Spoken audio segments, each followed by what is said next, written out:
How curious that in an age when we speak endlessly of progress, we repeat the very mistake that cost me my head 5 centuries ago. Today, as then, societies demand that their citizens subordinate conscience to political expedience, that faith bow to the demands of temporal power. Yet what appears as advancement often proves to be humanity's most ancient temptation, the worship of Caesar over Christ, the elevation of the state over the soul. Through my own journey from the king's loyal servant to the Tower of London, I learned a truth that transcends any particular political moment. When we place politics before faith, we lose not only our souls but ultimately our politics as well. For a society built on expedience rather than truth cannot long endure, and citizens who surrender their conscience for temporal advantage discover they have traded away the very foundation upon which genuine political order must rest. Let us explore together why this ancient warning remains startlingly relevant, and how the proper ordering of faith and politics offers hope for our troubled times. Chapter 1: The Seductive Nature of Political Expedience. In my years serving King Henry, I witnessed firsthand how political expedience presents itself as wisdom, even as virtue. The argument was always so reasonable: surely the good of the realm must outweigh personal scruples. Surely the peace of the kingdom justifies flexibility in matters of conscience.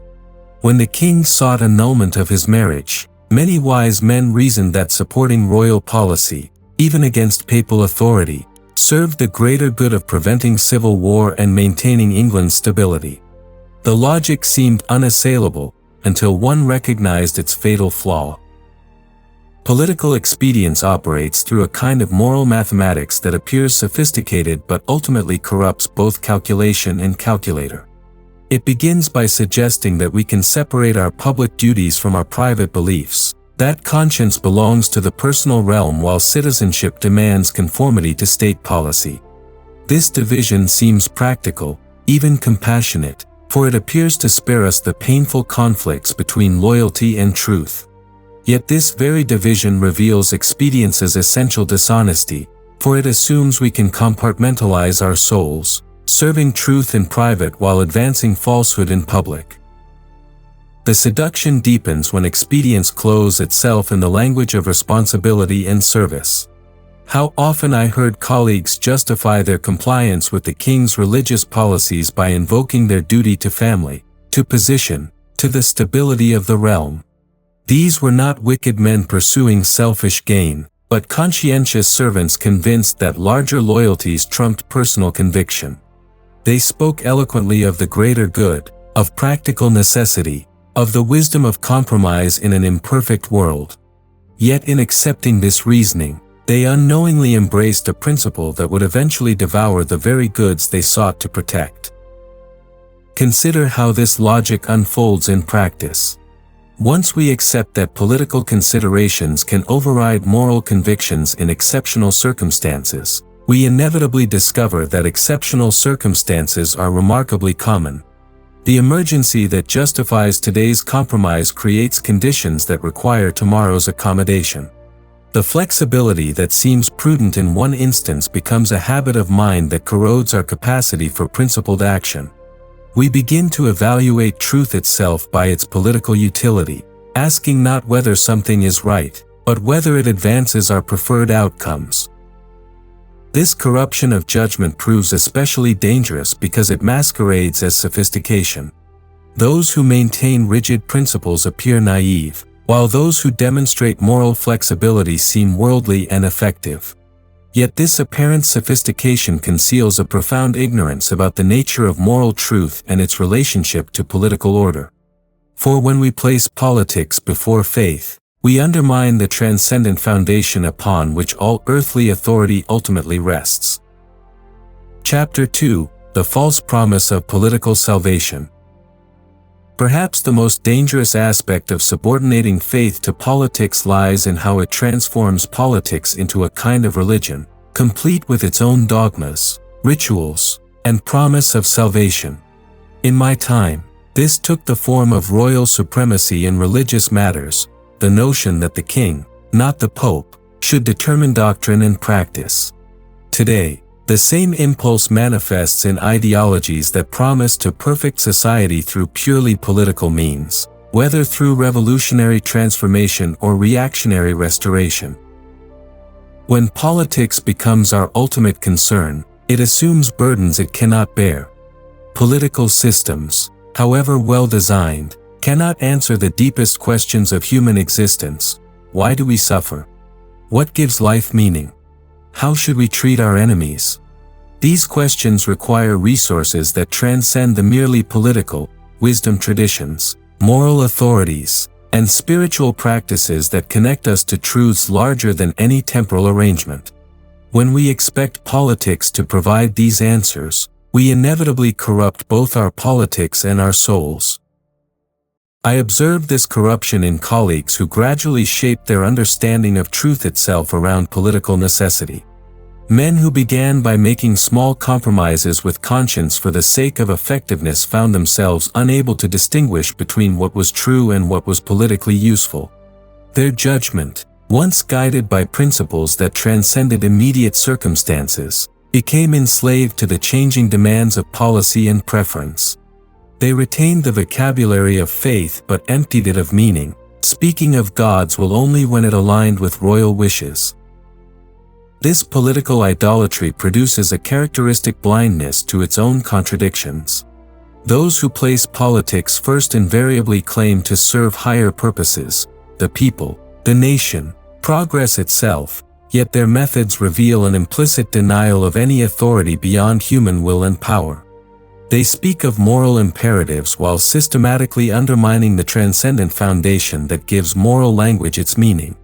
Thus they become not servants of the goods they claim to champion, but unwitting destroyers of the very possibility of genuine moral and political order. The promise of political salvation proves false not because political action is unimportant, but because it cannot address the fundamental disorder that afflicts human nature itself.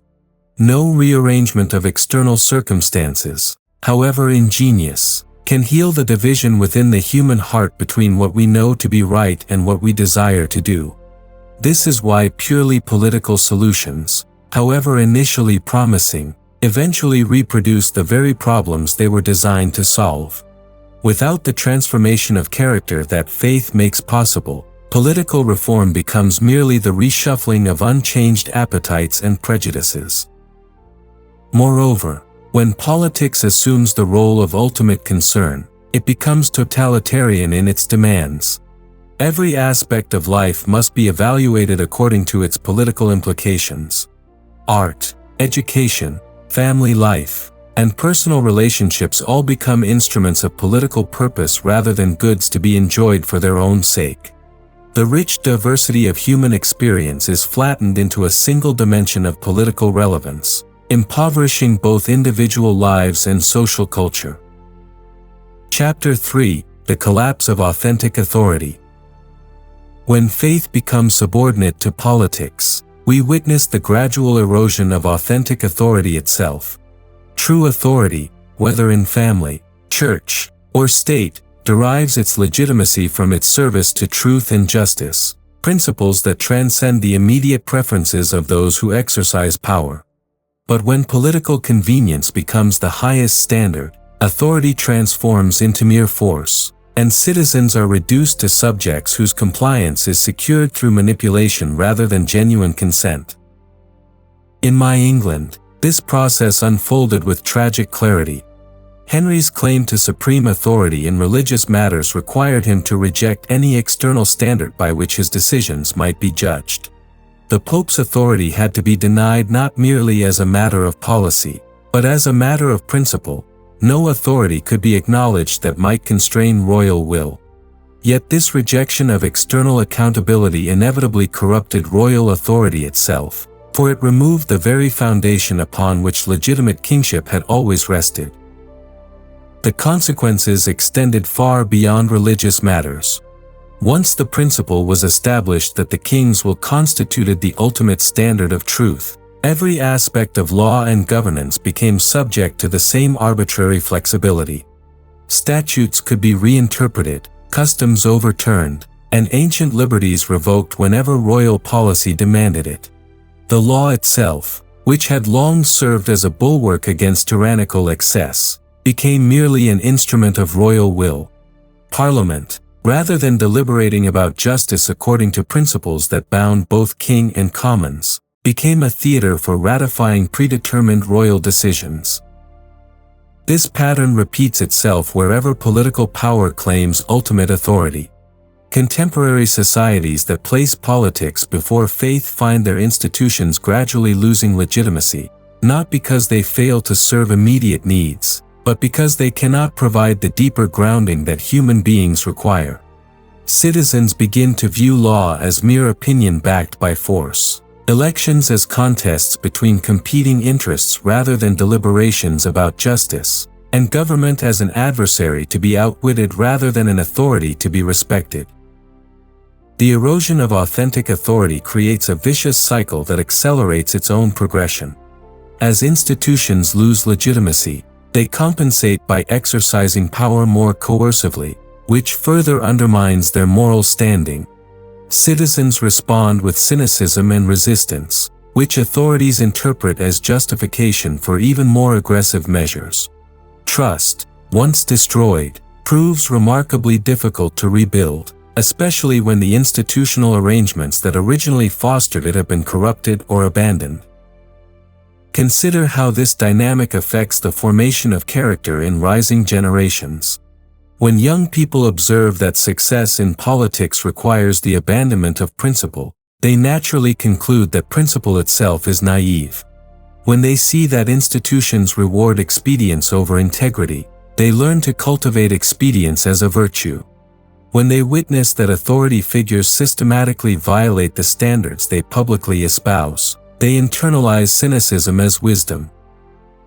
The result is not merely political dysfunction, but the collapse of the moral consensus upon which free society depends. Without shared recognition of transcendent standards that bind both rulers and ruled, political life becomes a war of all against all, mediated only by temporary arrangements of mutual advantage. Justice becomes whatever the strongest party can impose, and freedom becomes merely the absence of immediate coercion rather than the positive capacity to pursue genuine goods in community with others. Chapter 4: The Witness of Conscience Against Political Conformity. The ultimate test of whether we have placed politics before faith comes in moments when political pressure demands that we act against our deepest convictions. These moments reveal whether our faith is genuine or merely a private preference we are willing to sacrifice for temporal advantage. In my own case, the test came when compliance with royal religious policy required me to swear an oath I believed to be false and damaging to the Church's unity. The pressure to conform was immense and came from every direction. Friends argued that my resistance served no useful purpose, that my conscience was overly scrupulous, that the good I could accomplish by remaining in office outweighed any symbolic value of resignation. Family members pleaded with me to consider their welfare, pointing out that my stubbornness would leave them impoverished and potentially endangered. Even some clergy suggested that external compliance, provided it was not accompanied by internal assent, represented a reasonable accommodation to impossible circumstances. Yet these arguments, however compassionate in intention, fundamentally misunderstood the nature of conscience and its role in maintaining both personal integrity and social order. Conscience is not merely a private feeling or personal preference that we are free to override when circumstances warrant. Rather, it represents our participation in the eternal law that governs all creation, our capacity to recognize and respond to moral truth that transcends our immediate circumstances and desires. When we violate conscience for political reasons, we do more than harm ourselves, we weaken the entire fabric of moral order upon which society depends. For conscience serves as the link between divine law and human action, the means by which transcendent truth finds expression in the concrete decisions of daily life. A society that systematically pressures its members to act against conscience eventually loses access to the moral resources necessary for its own survival and flourishing. The witness of conscience against political conformity serves several essential functions in preserving the health of political community. First, it maintains the distinction between what is legal and what is right, preventing the complete identification of justice with positive law. When citizens retain the capacity to say, "This is legal but wrong," they preserve space for moral criticism and reform that keeps political institutions accountable to higher standards. Second, conscience witness demonstrates that human dignity requires more than material prosperity and physical security. By choosing suffering over compromise, individuals who follow conscience testify to the reality of goods that transcend immediate self-interest. This testimony serves as a perpetual reminder that human beings are called to something higher than mere survival and comfort. Third, the willingness to resist unjust authority provides a crucial check against the tendency of political power to expand beyond its proper limits. When rulers know that some citizens will choose death rather than compliance with immoral commands, they face practical constraints on their behavior that no institutional arrangement can guarantee. The cost of such witness can be severe, as I learned personally. Yet this cost itself serves a purpose, for it demonstrates the seriousness of the moral stakes involved.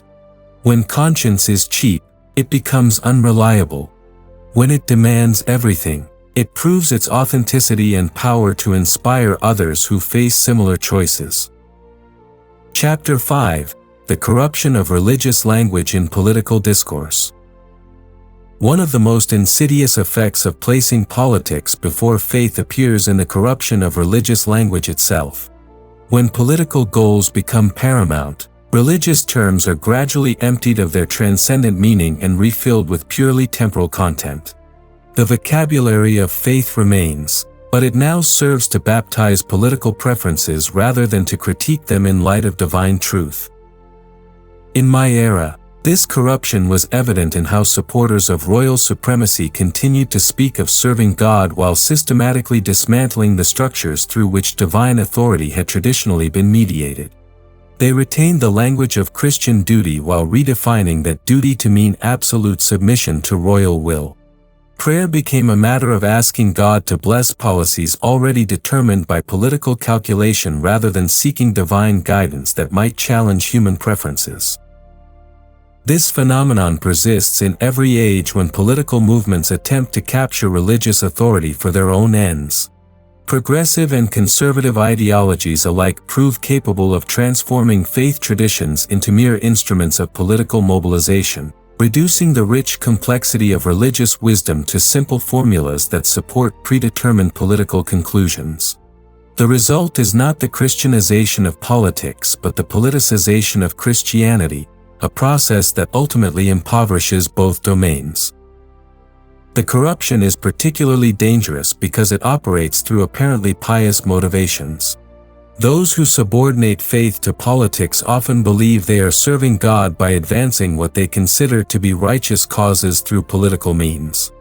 They speak sincerely of building the kingdom of God on earth, of serving as instruments of divine will, of fulfilling their religious obligations through political action. Yet their very sincerity makes them more effective agents of secularization, for they provide religious legitimacy for the reduction of faith to politics.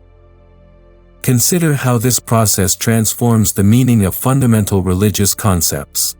Justice becomes whatever policy agenda one's political party supports. Love becomes tolerance for approved behaviors and intolerance for disapproved ones. Truth becomes whatever claims advance political objectives. Salvation becomes the achievement of particular social arrangements through political action. In each case, concepts that originally pointed beyond temporal concerns are redirected to serve purely temporal purposes.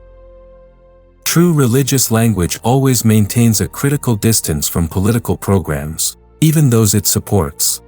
It judges earthly arrangements by standards that transcend immediate circumstances, offers hope that does not depend on political success, and provides resources for renewal that survive political defeat. When this critical distance is lost, religious communities become little more than interest groups with traditional vocabularies, and faith becomes merely another tool for advancing temporal agendas. The corruption of religious language also undermines the capacity for genuine dialogue across political divisions. When each side claims divine sanction for its position, compromise becomes not merely politically difficult but religiously prohibited. The vocabulary that should enable deeper conversation about shared human concerns becomes a weapon for advancing partisan interests. Rather than providing a common foundation for addressing political disagreements, corrupted religious language intensifies division and makes resolution more difficult. Moreover, this corruption eventually backfires against religion itself. When faith becomes identified with particular political positions, it suffers when those positions prove inadequate or when political fortunes change. Young people who observe religious leaders consistently subordinating spiritual concerns to political ones naturally conclude that religion has little to offer beyond what politics already provides. Chapter 6: The Practical Consequences of Disordered Priorities. The practical fruits of placing politics before faith extend far beyond the realm of ideas into the concrete arrangements of social life. When political considerations consistently override moral principles, the entire structure of trust upon which civilized society depends begins to erode. Laws lose their authority, institutions become instruments of faction rather than servants of justice, and citizens retreat into cynical self-interest as the only rational response to a corrupted public sphere. In my observation, this erosion follows a predictable pattern. It begins with small compromises justified by exceptional circumstances, the temporary suspension of normal procedures to address urgent crises, the bending of established rules to achieve important goals, the acceptance of means that would ordinarily be rejected if they serve sufficiently desirable ends. Each compromise appears reasonable in isolation, yet together they establish a precedent that principled action is ultimately subordinate to political necessity. The process accelerates as these compromises become normalized and institutionalized. What began as exceptional measures become standard operating procedures. Politicians who once felt compelled to justify their flexibility now simply assume that effectiveness requires moral agility. Citizens who initially expressed discomfort with governmental expedience gradually adjust their expectations downward, accepting corruption as inevitable and integrity as naive. The final stage involves the complete inversion of the proper relationship between means and ends. Instead of political arrangements serving moral purposes, moral language begins to serve political arrangements. Justice becomes whatever advances our side's interests, truth becomes whatever supports our preferred policies, and virtue becomes whatever behaviors contribute to political success. At this point, society has effectively abandoned the possibility of principled governance, though it may retain the vocabulary of moral purpose. The human cost of this inversion cannot be calculated merely in terms of policy outcomes or institutional effectiveness.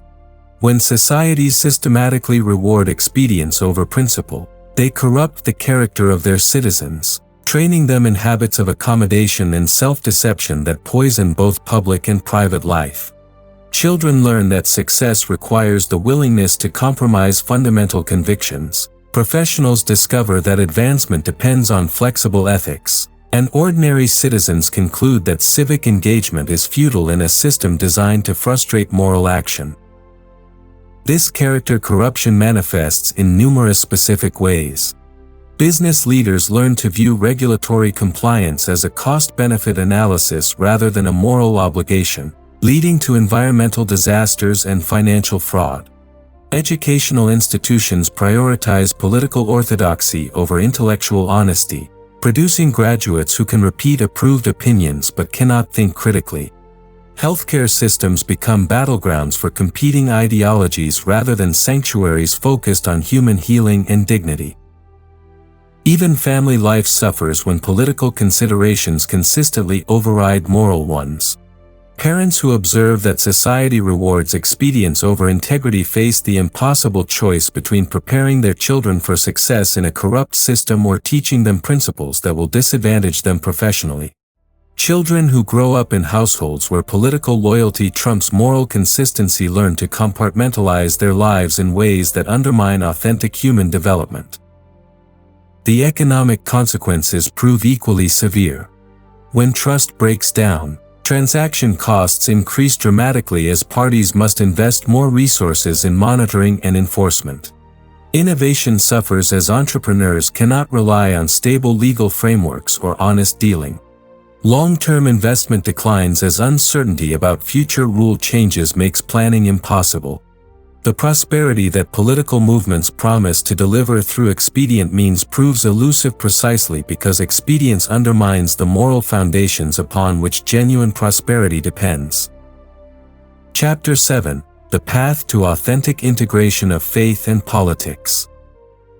The solution to the disorder of placing politics before faith is not the withdrawal of faith from public life, but rather the proper ordering of these essential human concerns. Authentic integration requires that we recognize both the legitimate claims of political authority and the superior claims of divine authority, understanding how these can work together for human flourishing rather than in opposition to one another. This integration begins with the recognition that political authority itself derives its legitimacy from its service to transcendent goods, justice, truth, the common good, that no earthly power can definitively define or perfectly achieve. Political leaders serve not as creators of moral order but as its custodians, responsible for creating conditions within which citizens can pursue virtue and communities can flourish according to their proper ends. When faith maintains its proper priority, it provides politics with both boundaries and inspiration. The boundaries prevent political power from claiming ultimate authority over human conscience and destiny, preserving space for the moral formation and spiritual development that free societies require. The inspiration offers a vision of human dignity and social possibility that transcends the limitations of current arrangements, encouraging reform while providing hope that survives political disappointment.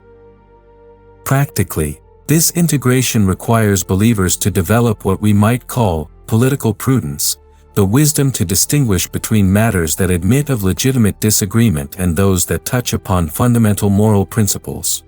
Not every political question is a matter of ultimate concern, and faith actually liberates us to approach many policy debates with a spirit of charitable engagement rather than ideological rigidity. Yet when fundamental principles are at stake, the dignity of human life, the integrity of institutions, the protection of conscience, faith provides the courage to resist even when resistance appears politically costly. This approach also transforms how we understand political success and failure. When faith maintains priority, our ultimate hope rests not on achieving particular political outcomes but on bearing faithful witness to truth in whatever circumstances we find ourselves. This paradoxically frees us to be more effective in political engagement, for we can pursue worthy goals without the desperation that leads to moral compromise, and we can accept defeats without the despair that leads to withdrawal from public life. The proper integration of faith and politics also requires institutional arrangements that acknowledge the distinction between temporal and spiritual authority while allowing for their cooperation. This does not mean the rigid separation of church and state that secularism demands, but rather a principled coordination that respects the proper autonomy of each sphere while recognizing their mutual dependence. Religious communities must remain free to speak prophetically to political power, while political authorities must be free to govern according to reason and natural law without ecclesiastical micromanagement. Furthermore, authentic integration demands the cultivation of civic virtues that transcend partisan division. Citizens who place faith before politics can work together across ideological lines because their ultimate allegiance is not to party or program but to truth itself. They can disagree vigorously about means while maintaining unity about ends. They can oppose policies without demonizing persons. They can compete politically without destroying the social bonds that make political life possible. This integration also requires a transformation of political discourse itself. Instead of treating political opponents as enemies to be destroyed, we learn to see them as fellow human beings who may possess insights we lack. Instead of seeking total victory for our side, we pursue policies that genuinely serve the common good. Instead of manipulating religious sentiment for political advantage, we allow faith to purify our political motivations and moderate our political ambitions. The fruit of such integration is not the elimination of political conflict, but its elevation to a more constructive level. When citizens share a commitment to transcendent truth and ultimate human dignity, their political disagreements become opportunities for deeper understanding rather than occasions for mutual destruction. They can engage in the hard work of democratic deliberation because they trust that their opponents share their fundamental commitment to human flourishing, even if they disagree about the means to achieve it. Conclusion. As I learned in the Tower, the choice between politics and faith is ultimately a choice between two different understandings of human destiny. Those who place politics first implicitly affirm that our highest possibilities are realized through the exercise of earthly power and the achievement of temporal goals. Those who maintain faith's priority recognize that our ultimate calling transcends any political arrangement, even as it calls us to responsible engagement with the political order we inhabit. This is not a retreat from public responsibility but a recognition that we can serve the common good most effectively when we are not enslaved to it. When faith maintains its proper authority over politics, both faith and politics flourish according to their proper nature. When this order is reversed, both are corrupted, and society loses access to the resources necessary for renewal and reform. The witness of conscience, the integrity of religious language, and the possibility of authentic authority all depend upon maintaining this proper ordering. May we have the wisdom to learn from history's witness and the courage to choose the ordering that leads to life rather than death, hope rather than despair, genuine community rather than mere political association.